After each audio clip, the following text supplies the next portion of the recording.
नमस्कार, मैं हूं अमीश देवगन और वक्त है देश की सबसे बड़ी बहस का, यानी वक्त है अब आर पार का।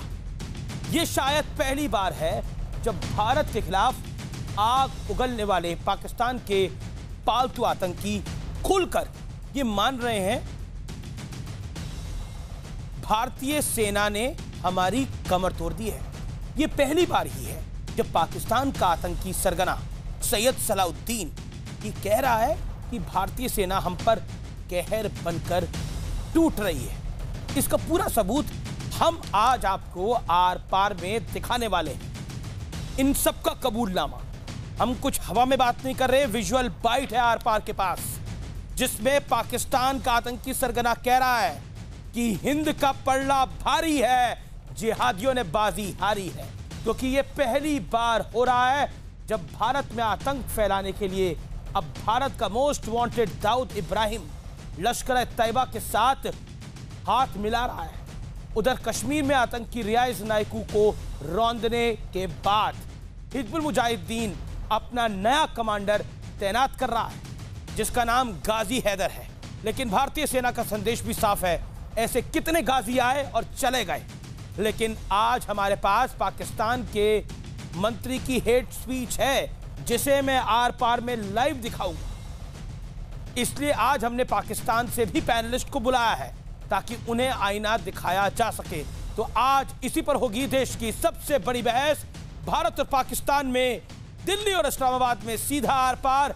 हिंद का पलड़ा भारी है, जिहादियों की ने बाजी हारी है। गाजी दाऊद, अब तुम्हारी बारी है, क्योंकि दाऊद ने लश्कर-ए-तैयबा के साथ हाथ मिला लिया है। इस समय की यह सबसे बड़ी खबर है।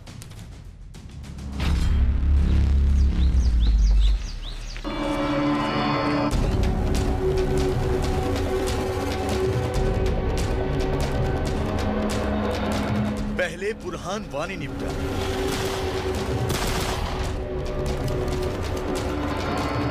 फिर रियाज नायकू जहन्नुम पहुंचा।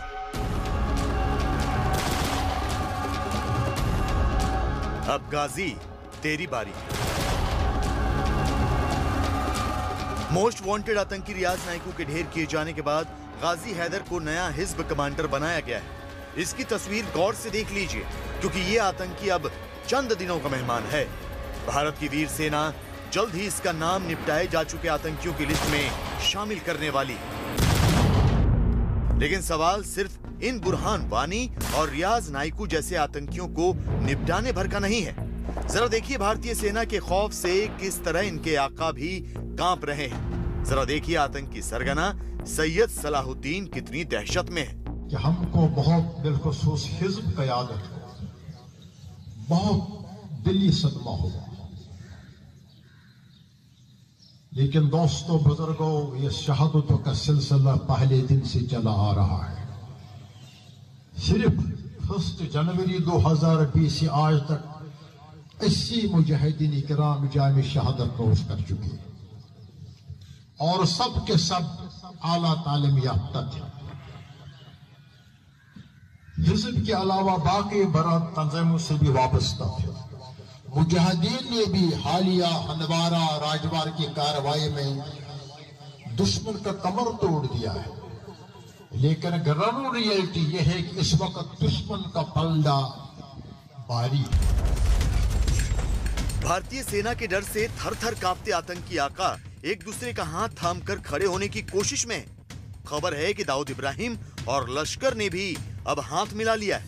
अब जरा इन आतंकी आकाओं की जहालत का नमूना भी देख लीजिए। पूरी दुनिया कोरोना काल में सोशल डिस्टेंसिंग का नियम मान रही है, लेकिन आतंकी मसूद अजहर कह रहा है कि सोशल डिस्टेंसिंग की कोई जरूरत नहीं है। अब तक किसी जगह भी ये साबित नहीं हो सका कि लोगों के इकट्ठे होने से कोरोना फैला हो। चीन वाले चीन में थे कि कोरोना ईरान जा पहुंचा। ईरानी अभी करा ही रहे थे कि कोरोना का कहर इटली पर गिरा और फिर स्पेन इसकी जद में आ गया और फिर सारी दुनिया कोरोना कोरोना चिल्लाने लगी।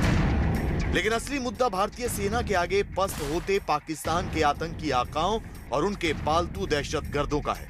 तो एक बात तो तय हो चुकी है कि पाकिस्तान पोषित आतंक की उल्टी गिनती शुरू हो चुकी है और भारत की जांबाज सेना ने इसका सीधा संकेत दे दिया है। तो आज इसी मुद्दे पर दिल्ली और इस्लामाबाद के बीच होगा सीधा आर पार। हिंद का पलड़ा भारी, अब गाजी तेरी बारी। और अब हिंद का पलड़ा भारी होने का जोरदार विश्लेषण सुनिए। इस साल 3 मई तक 64 आतंकी निपटाए गए, यानी 72 हुरों के पास 2 गज जमीन के नीचे। करीब 5 महीने में सिर्फ 35 नए आतंकी भर्ती हुए। आतंकियों पर वार से कांप उठे आतंक के बड़े बड़े आका। आप सोच सकते हैं सलाउद्दीन, उसके साथ साथ इनका सबसे बड़ा आका अजहर महमूद, हाफिज सईद, इनकी हालत पस्त है 370 हटने के बाद, और रियाज नायकू के मारे जाने के बाद इनकी हालत और खराब है। सैयद सलाउद्दीन बोला, हिंद की सेना का पलड़ा भारी है। डर के मारे दाऊद इब्राहिम ने लश्कर से मिलाया हाथ। क्या आतंक का संपूर्ण विनाश का समय अब करीब है? क्योंकि कोरोना के बाद इनकी आर्थिक स्थिति बहुत खराब हो जाएगी, तो इनका वाकई अब अंत करीब है। मेरे साथ बात करने के लिए डॉक्टर सुधांशु त्रिवेदी है, जो कि रूलिंग पार्टी भारत की भारतीय जनता पार्टी के मेंबर ऑफ पार्लियामेंट है, उसकी प्रवक्ता हैं। कमर चीमा है पाकिस्तान के रक्षा विशेषज्ञ। मुझे लगता है कि आज साफ गोई से सारी बातें रखेंगे। मेरे साथ तारिक फतेह है, पाकिस्तानी मूल के लेखक, उनका भी अभिनंदन है। मेरे साथ RSN सिंह जुड़ेंगे, जाने माने रक्षा विशेषज्ञ, और मोना आलम है। मुझे लगता है आज सहज बहस होनी चाहिए, और हंसी मजाक ठहाके कमर चीमा आप बाद में भी लगा सकते हैं, लेकिन आज जरूरी है कि बहस जो है वो गंभीर रूप से हो। क्या आपको लगता नहीं है तारिक फतेह, दुनिया इस समय कोरोना से लड़ रही है और ये लोग ये बताने में जुटे हैं कि कोरोना किसी के आसपास बैठने से इसका कोई फर्क ही नहीं पड़ता? और दूसरा पॉइंट, आखिरकार ये हिंदुस्तान से अब डरे हुए क्यों हैं? आपका विश्लेषण क्या कहता है? मैं 40 सेकंड में आपका ओपनिंग रिमार्क लेना चाहता हूं। तारिक फतेह, देन कमर चीमा। मैं नहीं समझता कि पाकिस्तान डरा हुआ है कश्मीर से। पाकिस्तान जो है वो इस मामले में अंधा है। तो अगर डरा होता तो समझ आ जाती और चुप करके बैठ जाता। लेकिन इनकी जो बेसिक पॉलिसी है वो ये है, वो गज़वा हिंद के उसके अंदर आती है, फी सबीलिल्लाह और पाकिस्तान फौज जिंदाबाद। ये एक इंटायर माफिया चला रहा है पाकिस्तान की हुकूमत को, जो फौजी के है 1958 से चल रहे हैं। और इनको सिर्फ एक फिक्र होती है कि जो मिलिट्री इंडस्ट्रियल कॉम्प्लेक्स है वहाँ का, उसका धंधा कैसे चलता रहे। वहाँ वबा आए, कोरोना वायरस आए, उनसे इनको क्या फ़र्क है। वहाँ सिंध के चीफ मिनिस्टर, इनके सबसे अहल जो पॉलिटिशियन हैं जिन्होंने कुछ इंतज़ाम किया लोगों के इलाज का, उनको कंडेम कर दिया ये। और बलूचिस्तान में तो आप देखिए कि वहाँ ये इस ज़हनियत के लोग ये समझते हैं कि वहाँ को मरे जिए उनसे क्या फ़र्क पड़ता है। वहाँ से कॉपर, सोना, तेल वेल उठा के चीन को बेचना, अब वो गुजरांवाले की बच्चियों के साथ बेचना। तो ये मुल्क नहीं है, ये एक कारोबारी सेंटर है जहाँ आम आदमी का कोई ताल्लुक ही नहीं है उससे। मैं रुक करता हूं कमर चीमा का। कमर चीमा, दुनिया इस समय परेशानी में है, लेकिन आप आतंक की परस्ती में हैं, और अब आपके अपने लोग मान रहे हैं कि हिंद का पलड़ा भारी है। फिर काहे भारी पड़ने वालों से आप उलझ रहे हैं? देखें, बात यह है कि इस वक्त कोरोना वायरस पूरी दुनिया में है, और पाकिस्तान में भी है और इंडिया में भी है। तो इसमें कोई ये बात करना कि कहाँ ज्यादा कहाँ कम है, ये तो बहस ही नहीं होनी चाहिए। इंपॉर्टेंट बात यह है कि कश्मीरी, जब से आपने आर्टिकल 370 और 35A अपनी कॉन्स्टिट्यूशनल तब्दीलियां लेके आए हैं, कश्मीरियों लेकिन आप मुझे बताइए, सैयद सलाउद्दीन, देखिए कमर चीमा, मैं आपको टोक रहा हूं। देखिए मुझे टोक रहे हैं, मैं कैसे बात नहीं, मैं इसलिए टोक रहा हूं कमर चीमा, आपको इसलिए टोक रहा हूं कि सैयद सलाउद्दीन क्यों कह रहा है कि हिंद का पलड़ा भारी है। देखिए मेरी बात, क्या जिहादियों ने बाजी हारी है इसीलिए हिंद का पलड़ा भारी है?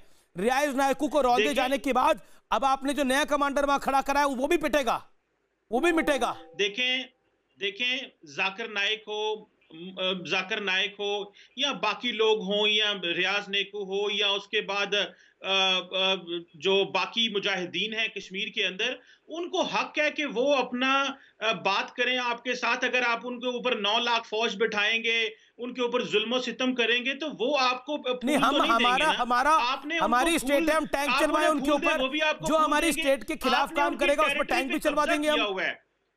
जनाब नहीं, जो हमारे लोगों को मारेगा, जो जिहाद का फन उठाएगा, उस पर टैंक भी चलेगा।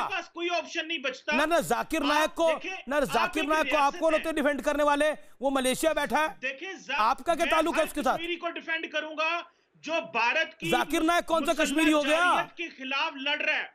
मैं हर कश्मीरी को डिफेंड करूंगा जिसके मुल्क के ऊपर आपने कब्जा किया हुआ है और आप अपनी फौज से वहां के लोगों को मार रहे हैं। मैं उन कश्मीरियों को डिफेंड करूंगा, मैं उनके साथ खड़ा हूं। और ठीक है, आपको जिसको डिफेंड करना है करिए, आप बोलू लोलू को भी डिफेंड करिए तो कोई फर्क नहीं पड़ता, आप हंगरी को डिफेंड करिए कोई फर्क नहीं पड़ता, आप स्कॉटलैंड को डिफेंड करिए कोई फर्क नहीं पड़ता। मैं आपसे पूछ रहा हूँ, एक सेकंड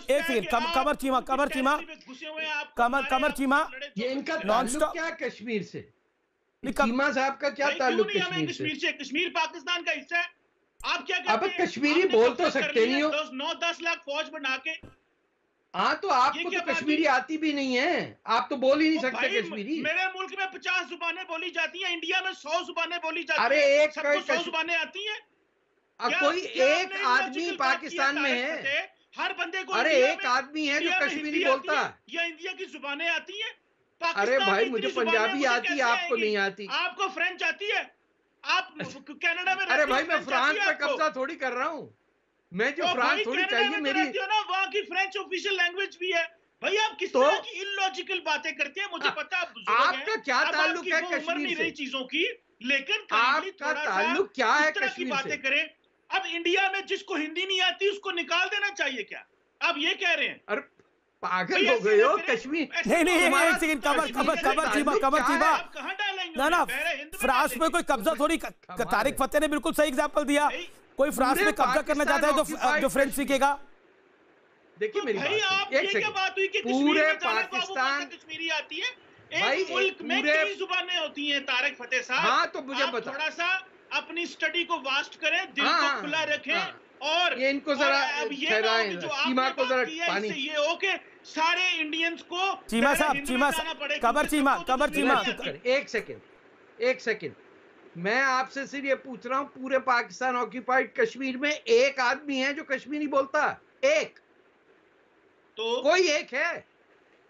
तो सारे कश्मीरी बोलते हैं जो कश्मीर में रहते हैं। वो क्या बोलते हैं? एक ले आइए, बोलते हैं वो, एक बोलिए वहाँ पे भैया। अरे आपकी तरह गलत उर्दू बोलते हैं, बस थोड़ा ख्याल कर ले पूरा।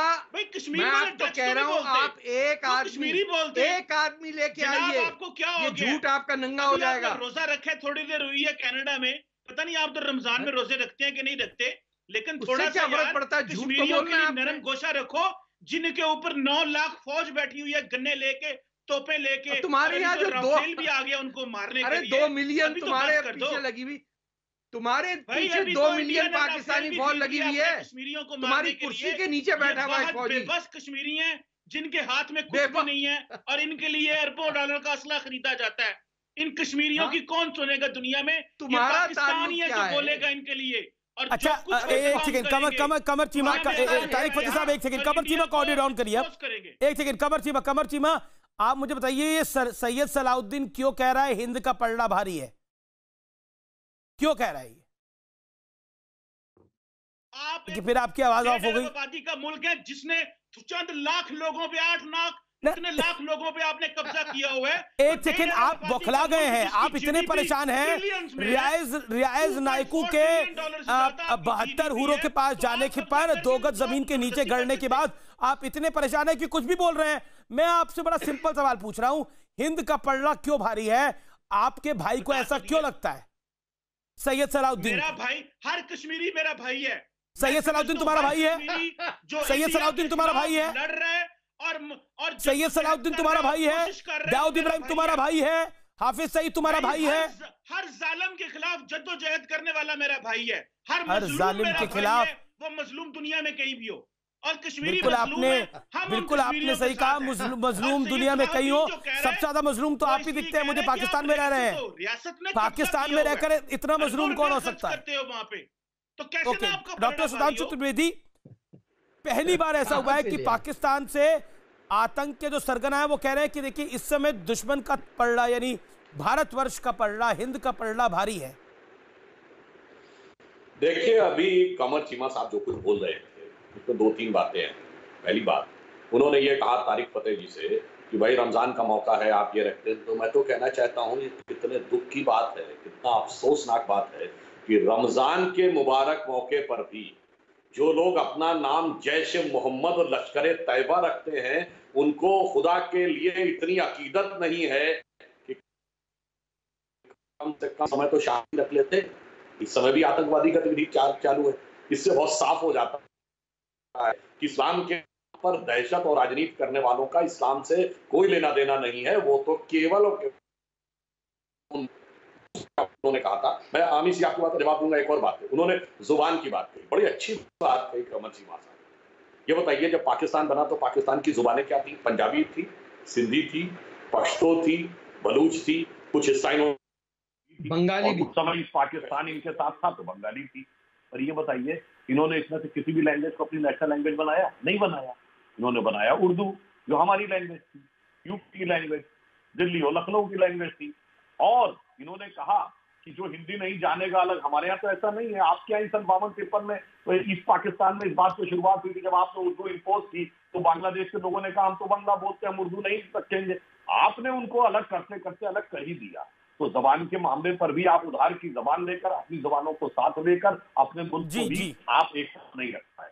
अब मैं तीसरी बात पे आता हूं जो आज सलाउद्दीन ने कहा। देखिए हकीकत क्या है, जब से मौलाना मसूद अजहर पर यूनाइटेड नेशंस का प्रतिबंध लगा, मैं साल भर पहले की बात बता रहा हूं। पहले क्या होता था अमीर जी कि जब पाकिस्तान कश्मीर का मुद्दा उठाता था, अभी कमर सीमा बड़ी शिद्दत से उठा रहे थे, तो एक जमाने में सिर्फ रूस हमारे साथ खड़ा होता था और बाकी पूरी दुनिया इनके साथ खड़ी होती थी। अब मामला पलट गया। अब चीन के साथ खड़ा होता है, बाकी पूरी दुनिया हमारे साथ खड़ी होती है। और चीन को भी एक साल पहले मसूद अजहर के मामले में बैकफुट पे जाना पड़ा। तो अब अगर आप हकीकत देखें, हमने आर्टिकल 370 खत्म कर दिया, 35A खत्म कर दिया, वो यूनियन टेरिटरी हो गया। चाइना ने भी मसूद अजहर को आतंकवादी मान लिया। आज G20 से लेके शंघाई कॉर्पोरेशन में भी आतंक आ गया। मिडिल ईस्ट के जितने कंट्रीज से सोचते थे उन सब ने भारत का आतंकवाद के मुद्दे पे समर्थन किया। 4 देशों ने मोदी को मैक्सिमम सिविल अवार्ड दे दिया। तो अब अगर डिप्लोमेटिक और मिलिट्री दोनों एंगल पे देखें तो जो सलाउद्दीन कह रहा है इसमें कोई बहुत बड़ा रॉकेट साइंस थोड़ी है। ये तो दिखाई पड़ रहा है, ये तो सामने दिख रहा है। किसी को शुतुरमुर्गी के जरिए से ना दिख रहा हो तो अलग बात। मोना आलम, सैयद सलाउद्दीन कह रहा है कि हिंदुस्तान का पलड़ा भारी है, इसीलिए आप आतंक की तैयारी कर रहे हैं।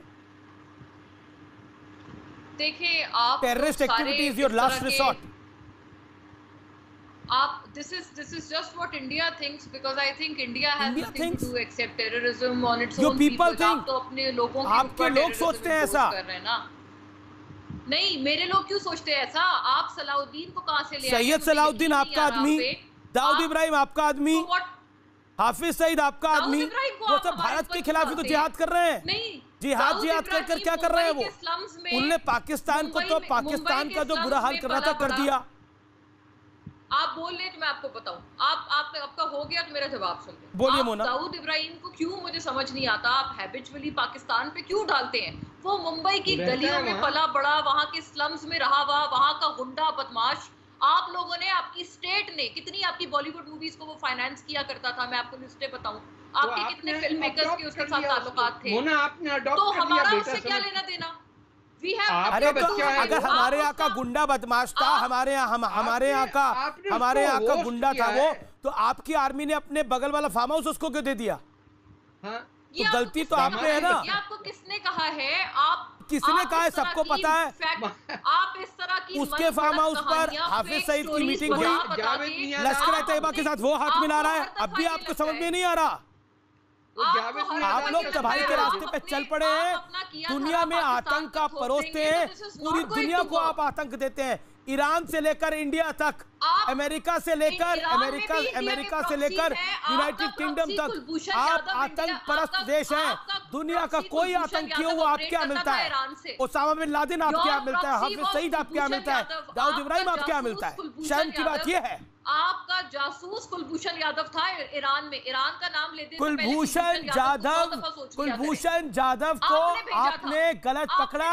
आईसीजे ने आपको इस बात पर लताड़ा इंटरनेशनल कोर्ट में, Balochistan and Karachi international court में आपको लताड़ा गया। स्टेटमेंट में बलोचिस्तान और कराची में टेररिज्म फैलाने के लिए आपने भेजा था उसको। एक सेकंड कुलभूषण जाधव का ये विषय नहीं है ना अभी, इसलिए कुलभूषण जाधव को बीच में लाइए। मैं दो बातें बोलता हूँ। दाऊद इब्राहिम अगर भारत का गुंडा था तो आपके यहाँ क्या कर रहा है वो जवाब दीजिए। हाफिज सईद अगर दुनिया का आतंकी है तो आपके यहाँ क्या कर रहा है? ओसामा बिन लादेन एबटाबाद में कैसे पहुंचा? कौन लाया उसको? एबटाबाद में कैसे पहुंच गया? अल्लाह की मर्जी कैसे आ गया? अल्लाह के करम से तो आ नहीं गया।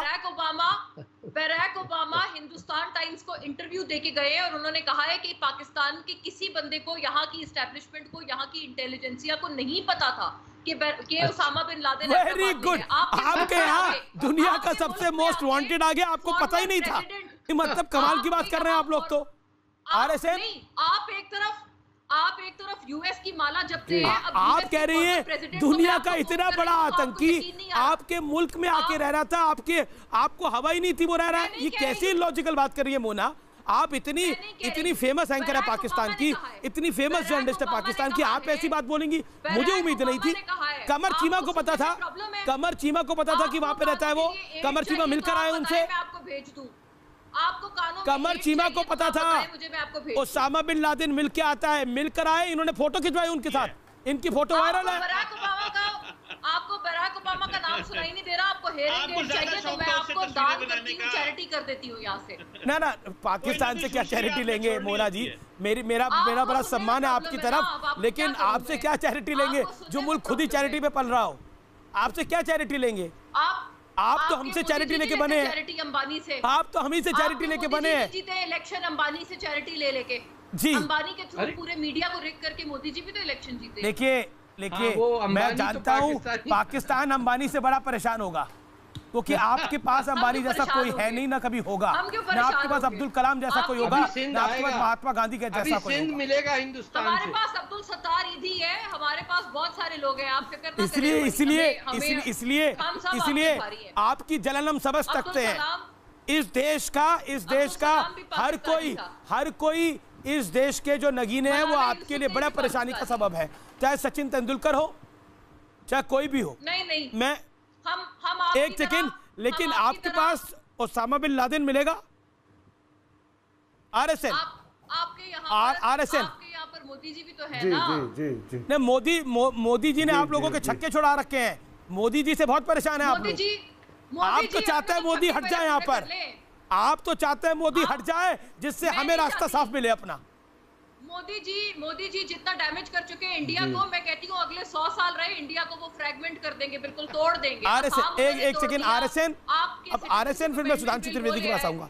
आरएसएन छुड़ा दिया। मोदी जी इज डूइंग जी। अरे मोहतरमा शांत हो जाइए, बार बार मेरा नाम लिया जा रहा है। कह रहे हैं कि देखिए इन्होंने चीमा साहब ने ये जाकिर नाइक की बात की, क्योंकि इनका देखिए वो एक प्रोजेक्ट में लगा हुआ है, ये अरबाइजेशन ऑफ पाकिस्तानी मुस्लिम्स। नहीं, आपने बात की थी जाकिर नाइक की, जिसने भी की थी जाकिर नाइक की, वो अरबाइजेशन में लगा हुआ है। और सुनिए मेरी बात सुन लीजिए। और इनकी मानसिकता देखिए, मतलब कि बंगालियों ने अरबाइजेशन से रिफ्यूज़ कर दिया, बंगालियों ने उर्दू नेशनल लैंग्वेज से रिफ्यूज़ कर दिया। अब आपके दो मुल्क बन गए, क्योंकि देखो मजहब तो बन सकता है, मजहब तो क्या, मैं तो कहता हूँ क्या दुनिया में आखिरी मजहब पैदा होगी?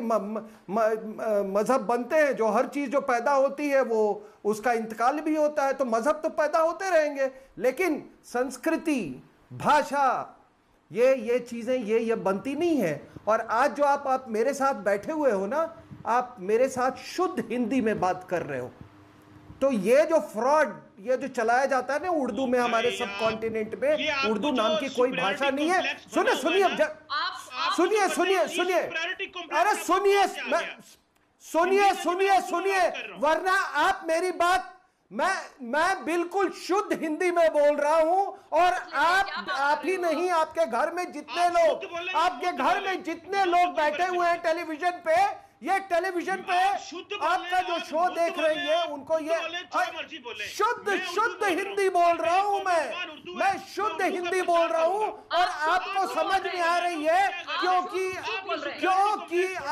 आप अरबाइज नहीं हो सकते हैं, आप अरबाइज नहीं हो सकते हैं। तो ये कृपया अपने मुल्क को इस तरह से बर्बाद ना करें, कृपया अपने मुल्क को बर्बाद ना करें। दूसरी बात सुन लीजिए। नहीं, अरे मैं आपको हकीकत बता रहा हूं, अरे तबाही हो रही है, आप समझ नहीं रहे हो। आप पूरी जो पाकिस्तान जो है, पूरी पाकिस्तान आइडेंटिटी और मजहब के ऊपर में वो you are being torn apart. आपको यही नहीं मालूम है कि आप पंजाबी हो, आप इंडियन सब कॉन्टिनेंट के हो, आपके बाप दादा कौन थे, और आप अरबाइज हो रहे हो वो जाकिर नाइक जैसे लोगों की वजह से। मेरे बाप दादा इसी इलाके के थे। आप कौन होते हैं? आपको क्या समझ है? तो इसीलिए कह रहा हूँ, अफगानिस्तान सेंट्रल एशिया से तो हमारे तो भाई हुए ना, तो हमारे तो भाई हुए ना। अगर आपके बाप दादा इसी मुल्क के थे तो आप तो हमारे भाई हुए, इसी सब कॉन्टिनेंट के थे तो भाई हुए। तो चीमा साहब, मैं वही बात कर रहा हूँ, पाकिस्तान की रिकॉग्निशन नहीं आप करते, आप समझते हैं कि पाकिस्तान कैसे बन गया? आपको ये हजम ही नहीं हो रहा कि एक देश बनाए, मुल्क बनाए, और वो मुल्क भी न्यूक्लियर वेपन स्टेट है, और हर जगह आपको मुकाबला करता है, और आपको हर जगह मुकाबला करने मुझे यहाँ पे आना पड़ेगा। लोग बोल रहे थे तो मैं सुधांशु त्रिवेदी, एक सेकंड, सुधांशु त्रिवेदी, आप कह रहे हैं कि भारत जल रहा है क्योंकि पाकिस्तान बड़ी तरक्की कर गया है, पाकिस्तान न्यूक्लियर वेपन स्टेट है। जब भी मैं बोलता हूं, आप एक दूसरे आदमी को मेरे कान में कुछ बोलने के लिए आप ये शुरू करवा देते हो। ये कहां का ये जस्टिस है? ऐसा बाकी पैनलिस्ट के साथ नहीं होता, मेरे साथ क्यों हमेशा होता है कि जब मैं बोलना शुरू करता हूं आप मेरे कान में कोई जैसे ड्रोन ऐसे पाकिस्तानी आपसे बड़ा प्रेम करते हैं आरएसएल। नहीं, आप मेरे कान में ये कौन सा तानपुरा बजवाते रहते हो मेरे से? मैं तो ये बोल रहे थे तो मैं तानपुरा लेके नहीं बैठे हुए थे, क्योंकि ऐसे ही ये इतने बेसुरे लोग हैं। हाँ वही तो है। तो फिर गाने, अच्छा ये तुम्हारे यहाँ गाने किस पे बजते हैं? गाने बनते होंगे, रागों पे बनते होंगे ना। वो राग कहाँ से आए हैं? ओ भाई, वो राग अरब से नहीं आए हैं। अरे वो अरब से नहीं आए, वो अरब से, ये जो गाने सुनते हो ना वो अरब से नहीं आए। और म्यूजिकल ग्रामर इवॉल्व करने में हजार साल लग जाते हैं। तो ये यार कोई बात सुनो यार, हमें कोई अकल की। अरे यार, अगर तुम्हारे समझ में तानपुरा होती, तुम्हारे समझ में तानपुरा अगर होती तो तुम ये जिहादी न पैदा करते। तुम्हारे समझ में अगर तानपुरा होता तो ये तुम्हारे मुल्क से जिहादी नहीं पैदा होते। हाँ, वो तानपुरा तो मुल्लों ने तानपुरा बजा दिया तुम्हारा। आप एक ऐसा पाकिस्तान के मुल्लों ने वो जमाइते इस्लामी जो म्यूजिक का स्कूल खोला हुआ है ना, जमाइते इस्लामी जो म्यूजिक का स्कूल खोला हुआ था, वहां से संगीतकार नहीं निकलते, ये जिहादी निकलते। वो 72 हुरों के पास जाके फिर तानपुरा सुनते हैं। मैं नूर अल हक कादरी साहब हैं, पाकिस्तान के federal minister of religious affairs and interfaith harmony, यानी प्यार मोहब्बत पीस के मंत्री हैं। और ये नूर अल हक कादरी क्या कह रहे हैं जरूर आप सुनिए, क्योंकि ये पाकिस्तान की असलियत बताता है। सुनिए जरा। जो भी शख्स कादियानियों के लिए ज़ाहिर या बातिन तौर पर हमदर्दी रखता है, नरम गोशा रखता है, वो इस्लाम का भी वफादार नहीं हो सकता और पाकिस्तान का। जो भी शख्स कादियानियों के लिए ज़ाहिर या बातिन तौर पर हमदर्दी रखता है, नरम गोशा रखता है, वो इस्लाम का भी वफादार नहीं हो सकता और पाकिस्तान का। अब मैं सवाल लेता हूं तारिक फतेह और सुधांशु त्रिवेदी आपसे। ये कादियानियों के खिलाफ हैं, ये हिंदुओं के खिलाफ हैं, ये सिखों के खिलाफ हैं, ये अहमदियों के खिलाफ है। इनका हार्मनी मिनिस्टर कह रहा है, जिसको पीस बढ़ाने का काम है। एक मौलाना टाइप के हैं इनके मंत्री। मुझसे सवाल सुधांशु त्रिवेदी, सुधांशु। देखिए, मैं पहली बात ये कहूंगा, अभी काफी देर आरएसएस सिंह साहब से सीमा जी ने बहस किया और वहां पे राष्ट्र की बात आ गई, तो पहले बात आई कि बिन लादेन कब आया पता नहीं, इनको पता नहीं था। तो मैं याद दिलाना चाहता हूँ, बड़ा पुराना हमारे यहाँ भजन है, रूहानी भजन, 70 के दशक में फिल्म में भी यूज हुआ, शायद इन्हें याद हो। तो ओसामा बिन लादेन को लेकर तो उनके ऊपर बात फिट बैठती है कि रंग महल के 10 दरवाजे, न जाने कौन सी खिड़की खुली थी, सैया निकल गए मैं न रही। उनको पता ही नहीं लगा कब आया कब चला गया, वो उनकी एक हकीकत है।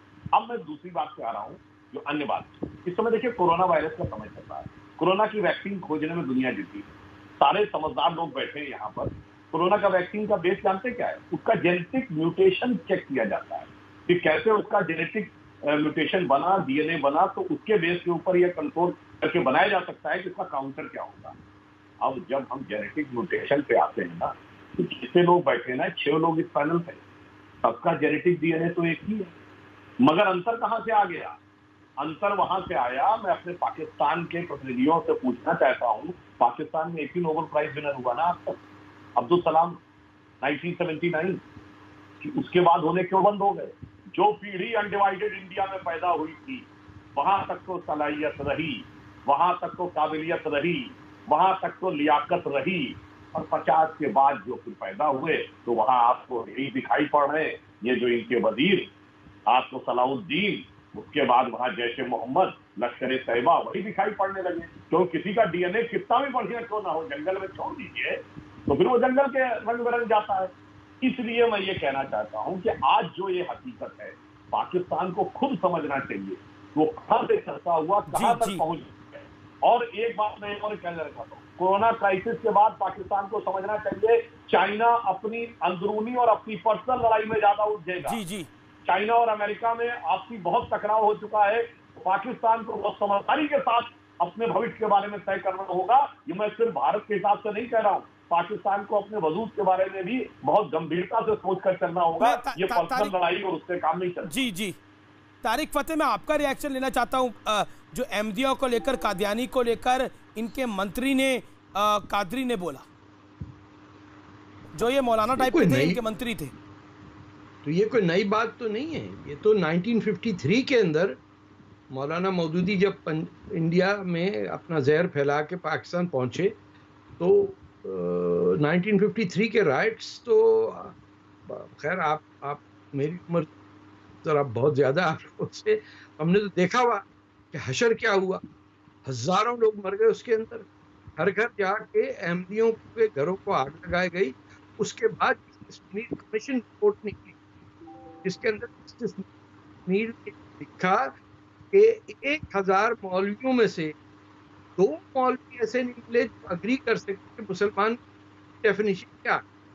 तो इस बैकग्राउंड को आप रखिए कि ये बेचारे पाकिस्तानी का कोई असर नहीं है, ये तो वॉइस है अरे जो 1958 से पिटाई हो रही है, लेकिन मजहबी उस पर माइनॉरिटी ना समझिए।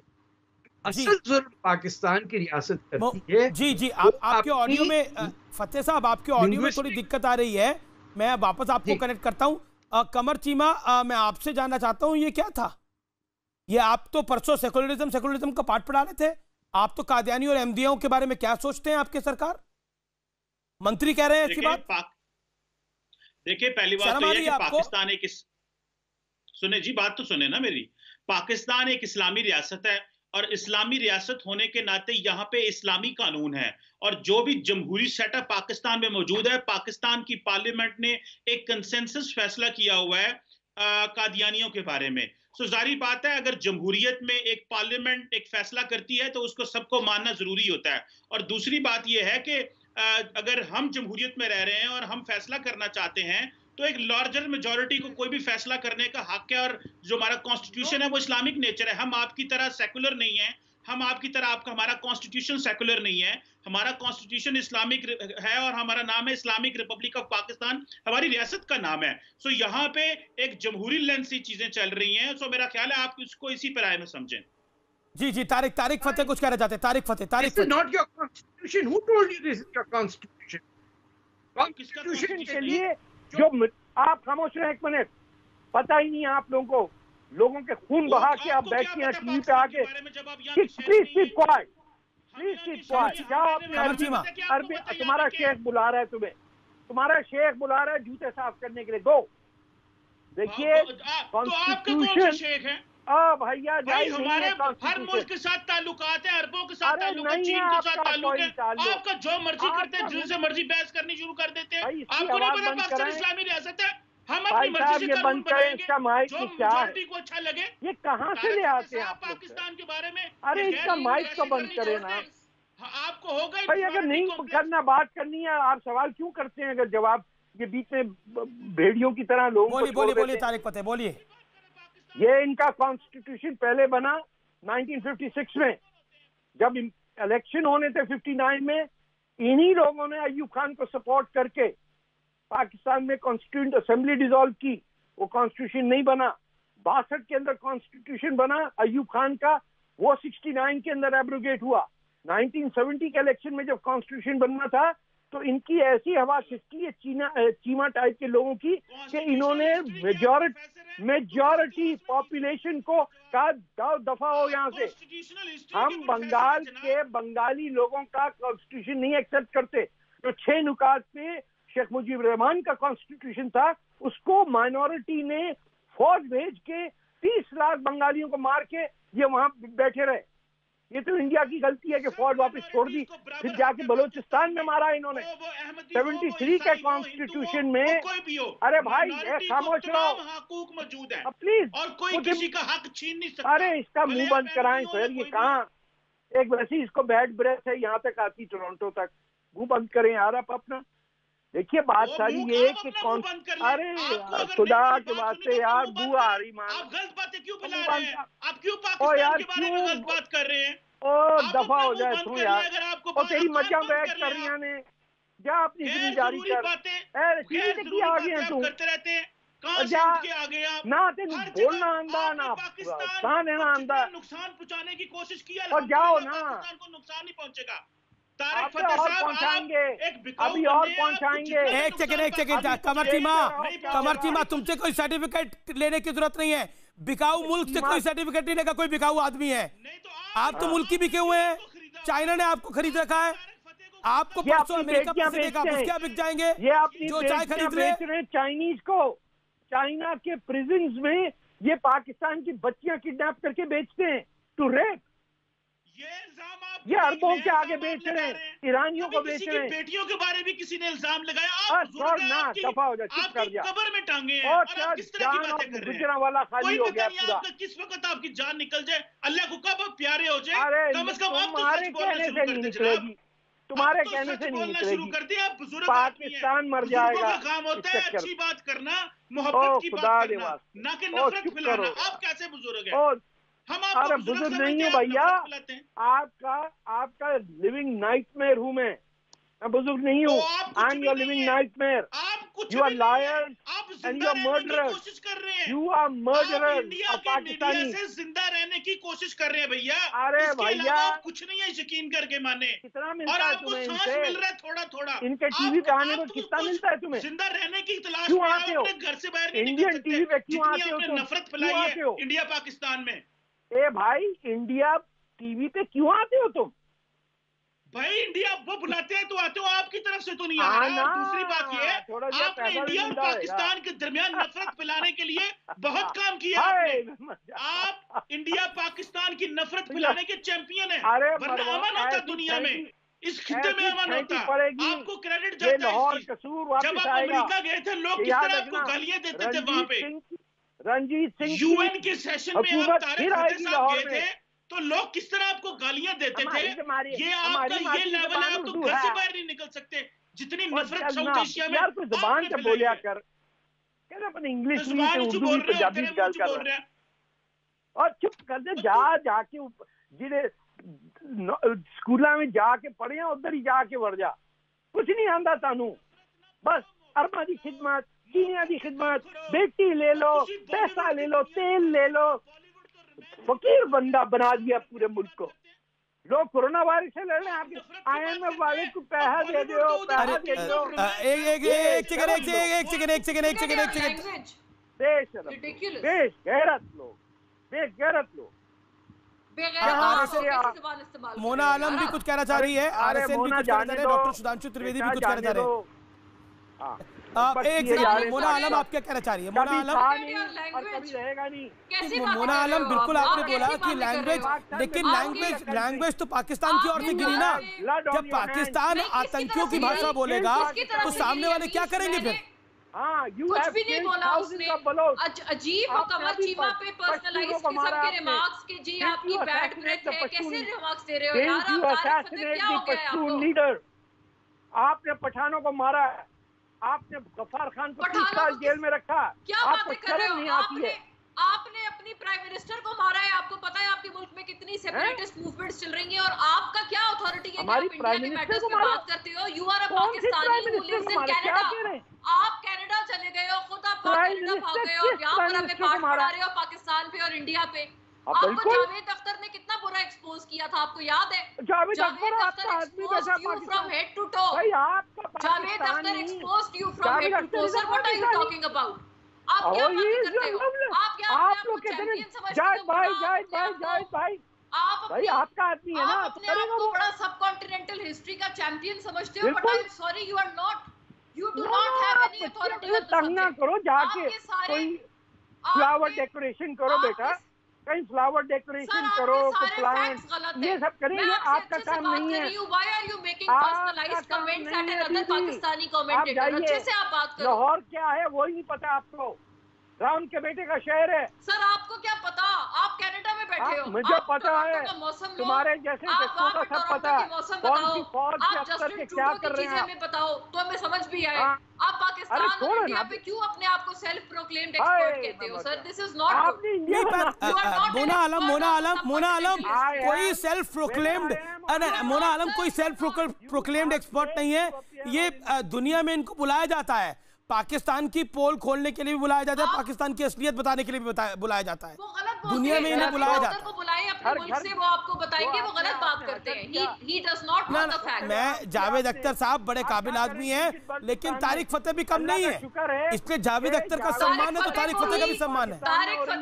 तारिक फतेह जी को ही मैं जानता हूँ, पाकिस्तानियों को तारिक फतेह से के नाम से बड़ी एलर्जी है, पाकिस्तानी तारिक फतेह के नाम से बड़ा परेशान हो जाते हैं।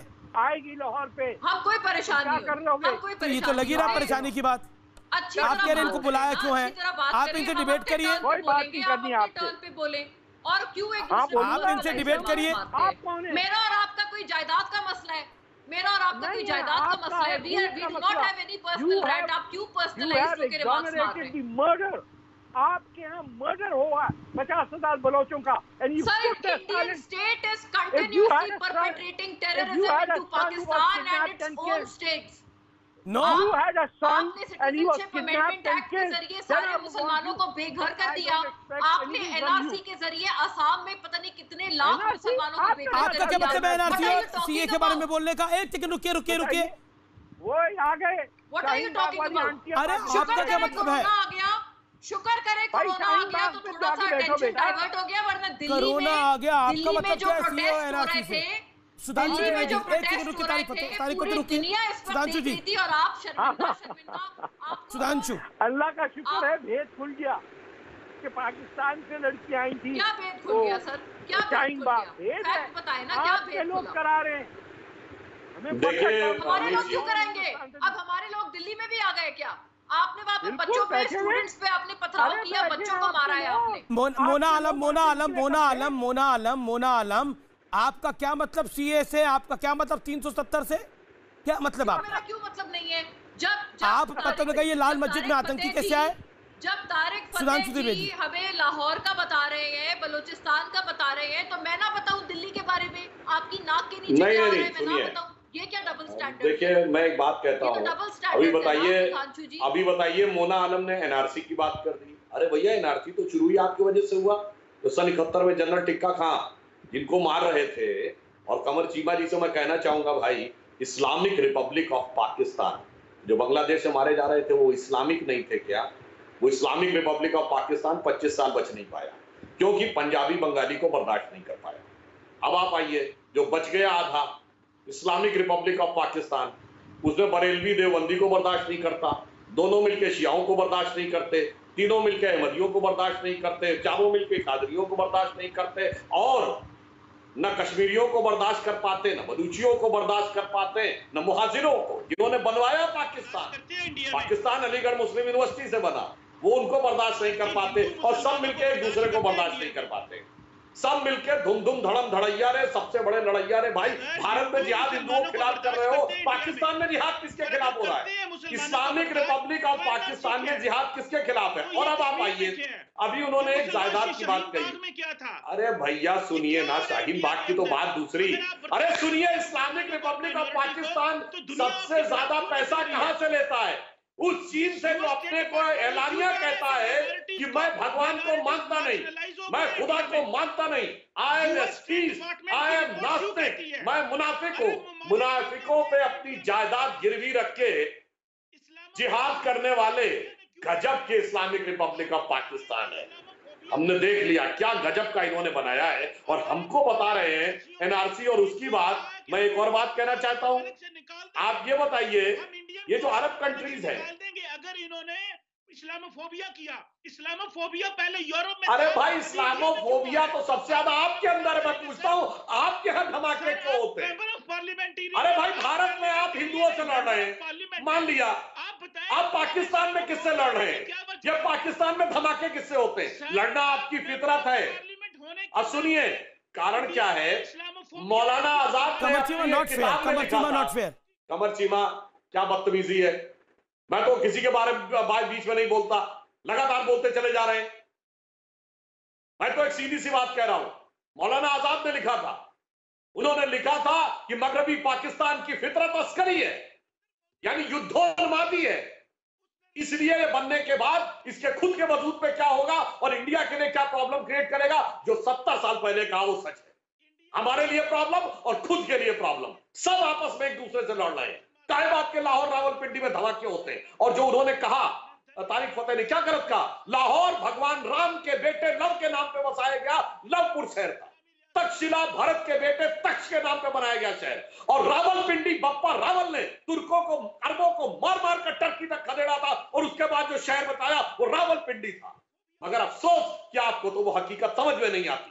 पारनी की अष्टाध्यायी स्वात वैली में लिखी गई, मगर यह भागा मुल्क जिसके पास इतनी बड़ी विरासत थी वो उसको पढ़ाने और पहचानने से मना करने लगा। कब से? 1978 से। इसीलिए उसके बाद आपके यहाँ कोई ढंग का आदमी पैदा होना बंद हो गया, इसीलिए कोई नोबेल लॉरेट नहीं हुआ। आज एक पेन की निब नहीं बना सकते, आज एक आप वाइपर नहीं बना सकते कार का, मगर सिर्फ लेके आप क्लासनिकोव और वो घूमते, वो भी किसकी बनाई हुई? इजरायलियों के बनाए हुए F-16 लेकर, अमरीकियों का पैसा लेकर, क्रिश्चियंस का पैसा लेकर, और नास्तिक चीन के उनकी कदमबोसी करके ये परचम हिलाल के झंडे तले इस्लामिक रिपब्लिक ऑफ पाकिस्तान का जिहाद चल रहा है। जी मैं ब्रेक के लिए रुकता हूं, एक जगह देखिए कमर चीमा, अगर आप पाकिस्तान की बात करेंगे तो आपका तो मुल्क चैरिटी पे बना है। भारत की चैरिटी थी तो आप बन गए, आज चाइना की चैरिटी है तो आप चल रहे हैं। पहले अमेरिका की चैरिटी थी तो आपकी दुकान चल गई, लेकिन अब ये चैरिटी खत्म होने वाली है, इसकी मयाद खत्म होने वाली है। इसीलिए आप आतंक की चैरिटी दुनिया में दे रहे हैं। ब्रेक लेते हैं।